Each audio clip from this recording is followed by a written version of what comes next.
বিশ্বজিৎ গাঙ্গুলি। বিশ্বজিৎ গাঙ্গুলি বাড়িপুর থেকে বলছি। টেরাকোটা শিল্পের ব্যাপারে জড়িত আমি। হ্যাঁ।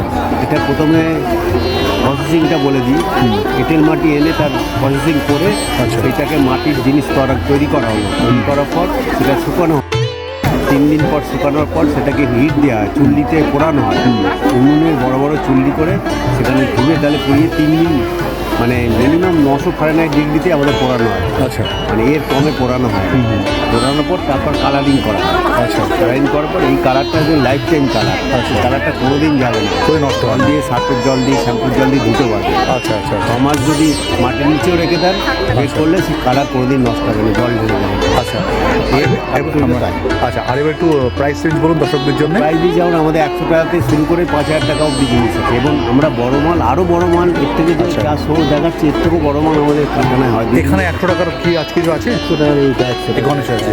আচ্ছা আচ্ছা আচ্ছা 100 টাকা, 150 টাকা, 200 টাকা, 250 টাকা, 300 টাকা, 350, 450, 550, 600, 700, 800, 900, 1000, 1200। এই করে এই বড়গুলো করে দুর্গা যেমন 5000, ওই দুর্গা মাঝখানে দুর্গা না, মাঝখানে নৌকারও পুজো, নৌকর দুর্গা হলো 5000। ওপরেরটা 4500।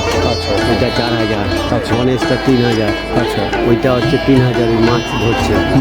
এগুলো সব এক্সিবিশনেও আমাদের করা হয়। এক্সিবিশন, এগুলো এক্সিবিশনের মাছ। এই তিন দুর্গা এটা এক্সিবিশনের। আচ্ছা, ওই যে এটা ওখানে তো আপনার সব স্টকই আছে না বারুইপুরে? হ্যাঁ, সবই আছে। হোয়াটসঅ্যাপে গেলে আপনি আরও ভ্যারাইটি, সবাই আইটেম তো আনা যায় না, সম্ভব হয় না।